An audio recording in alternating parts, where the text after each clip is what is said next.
Shalom, teman-teman muda. Di waktu yang baik ini, saya coba berbagi hal yang sangat-sangat menarik. Dan saya percaya ini akan sangat ngebantu serta memberkati teman-teman muda. Yaitu ada 7 sikap yang membuat dia beruntung dan bersyukur memilikimu. Alangkah luar biasanya apabila ada seseorang yang kemudian beruntung, yang kemudian bersyukur memiliki kita. Artinya apa? Kita orang baik. Artinya apa? Kita orang yang menyenangkan. Untuk itu saya berharap 7 sikap ini ada di dalam dirimu, sehingga dia yang coba dekat sama kamu atau mungkin pacarmu, ya, dia beruntung dan bersyukur memilikimu. Apa saja ke-7 sikap itu? Yang pertama, kamu orangnya dewasa. Jadi orang yang dewasa selalu dibutuhkan. Selalu dibutuhkan.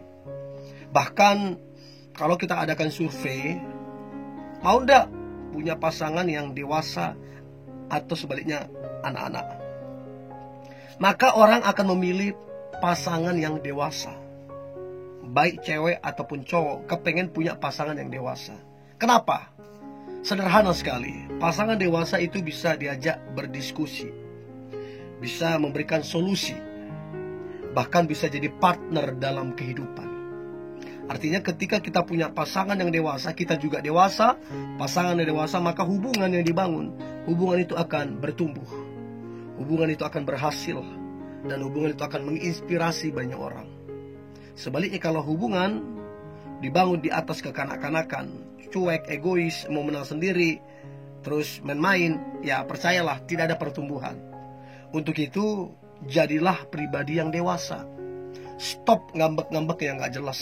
Stop marah-marah gak jelas. Stop egois, stop cuek, stop lakukan itu. Dan mulai ambil tanggung jawab, ya. Jadi yang pertama, sikap yang buat dia beruntung dan bersyukur memilikimu adalah kamu dewasa. Oke, itu yang pertama. Lalu kemudian yang kedua adalah kamu penyabar. Nah, saya selalu bilang begini, siapapun orangnya,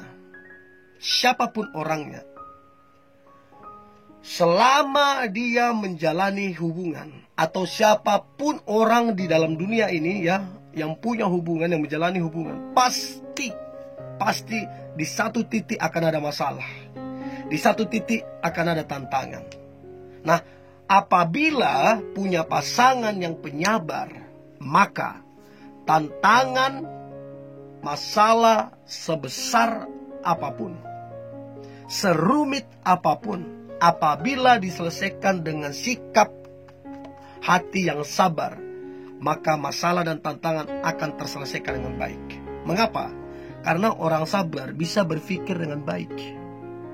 Orang sabar tidak terburu-buru, tapi dia bijak dalam menganalisa. Untuk itu, jadilah pribadi yang sabar. Dan kesabaran itu karena kebiasaan. Dari kebiasaan jadi karakter. Dan dari karakterlah menjadikanmu punya nilai yang sangat mahal, ya, sangat bernilai. Oke?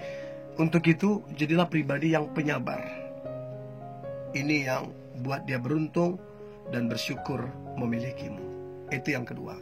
Yang ketiga, lemah lembut. Orang yang lemah lembut, ya, ketemu siapapun, berteman dengan siapapun, ketika dia lemah lembut, itu ada ketenangan, ada kedamaian.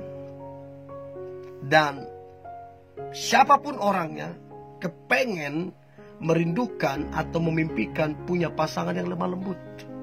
Ya, tidak semua masalah harus diselesaikan dengan marah-marah. Tidak semua masalah harus diselesaikan dengan nada tinggi. Tidak.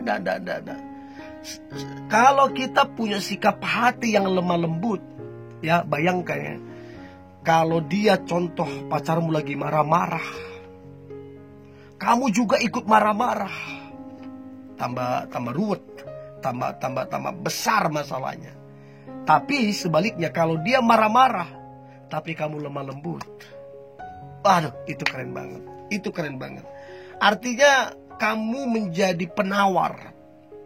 Yang tadinya marah-marah, begitu kamu lemah lembut, hatinya luluh. Begitu hatinya luluh, maka masalah apapun yang kalian hadapi, tantangan apapun kalau dihadapi, kalau sama-sama keduanya sama-sama kerjasama dengan baik, maka masalah akan diselesaikan dengan baik. Untuk itu perlunya kelemah lembutan. Jadi jangan bilang, oh aku dari suku ini, oh aku memang udah begini orangnya, udah temperamen, udah beginilah akhlaknya, udah beginilah modelnya. Gak bisa. Semua bisa berubah kalau ada kemauan.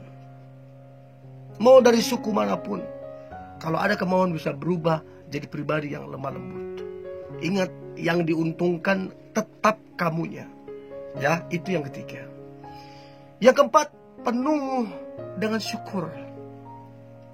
Kenapa dia kemudian beruntung dan bersyukur memilikimu? Karena kamu penuh syukur. Ada masalah, ada tantangan, ada gosip, ada fitnah segala macam, kamu orangnya bersyukur. Artinya begini, orang yang bersyukur sulit dikalahkan. Orang yang bersyukur sulit ditaklukkan. Karena apa? Udah mentalnya bersyukur. Nggak gampang down, nggak gampang menyalahkan orang lain, nggak gampang cari kambing hitam, nggak gampang menuduh orang lain. Karena apa? Bersyukur. Nah, biasanya orang yang bersyukur, orang itu kuat dalam kehidupan, tajam dalam kehidupan, dan terbiasa dengan mujizat, terbiasa dengan kemenangan-kemenangan yang luar biasa. Dan ini yang kemudian membuat dia beruntung, membuat dia bersyukur memilikimu, karena kamu orangnya bersyukur. So, teman-teman muda, berhenti ngomel-ngomel gak jelas, berhenti bersungut-sungut ya. Karena ngomel-ngomel gak jelas, bersungut-sungut, tidak menyelesaikan apapun, tidak menambahkan sehasta pun jalan-jalan kita, justru memperlambat, menambah beban. So, jadilah pribadi yang bersyukur. Kemudian yang kelima adalah mandiri. Nah, ini juga luar biasa. Ini membuat dia beruntung dan bersyukur memilikimu. Karena begini, orang yang mandiri, orang itu tidak merepotkan orang lain, atau tidak sering merepotkan orang lain. Tapi kalau orang yang bergantung, apa-apa mesti pasangannya, hal kecil pun mesti pasangannya, ya repotlah. Jadi masalah yang sudah diemban pasanganmu jadi tambah berat, karena kamu gak mandiri. Dan ini yang kemudian jadi beban keluarga. Udah berumur, tapi karena gak mandiri, sedikit mak, sedikit pak, sedikit bang, sedikit kak. Ya sampai kapan begitu? Jadi belajar mandiri, karena ini akan membantu pertumbuhan hubungan yang dibangun, sekaligus membuat dia beruntung dan bersyukur memilikimu. Itu yang kelima. Nah, kemudian yang keenam adalah sederhana. Nah, kenapa sederhana ini membuat dia beruntung dan bersyukur memilikimu? Karena begini, sederhana ini adalah satu keputusan yang diambil oleh orang yang bijak, satu keputusan yang diambil oleh orang yang dewasa. Sederhana tidak identik dengan orang itu miskin, enggak. Sederhana tidak identik dengan orang itu orang gagal, enggak. Sederhana itu sebuah keputusan. Sebuah keputusan di tengah-tengah kekayaanmu yang luar biasa, di tengah-tengah keberhasilanmu, di tengah-tengah kepopuleranmu, tapi engkau memilih sederhana. Hidup sederhana engkau pilih, itu luar biasa. Itu sangat-sangat menginspirasi. Sering kita lihat, kita dengar orang terkaya di Indonesia, di Asia, tapi sederhana hidupnya. Kita terinspirasi. Nah, inilah yang membuat dia beruntung dan bersyukur memilikimu. Ya, itu yang keenam. Dan yang terakhir adalah percaya diri. Jadi waktu kamu percaya diri, maka dia akan terkesima, maka dia akan terpesona. Karena orang yang percaya diri, orang itu kuat dalam kehidupan. Orang yang percaya diri, orang itu akan melangkah maju. Orang yang percaya diri, orang itu punya pengalaman-pengalaman yang luar biasa. Dan ini yang membuat dia beruntung. Ini yang membuat dia bersyukur memilikimu, karena kamu pribadi yang percaya diri. So, berhenti pesimis, berhenti rendah diri, karena itu akan sangat merugikan kamunya. Ingat, kamu segambar dan serupa dengan Allah. engkau mulia, engkau berharga apa adanya. Bahkan seluruh potensi, seluruh karunia sudah Tuhan sediakan di dalam dirimu. So, berhenti pesimis, berhenti rendah diri, mulailah percaya diri. Oke? Tetap semangat, tetap antusias. Hari ini hari yang luar biasa, hari yang penuh dengan mujizat dan berkat Tuhan. God bless you.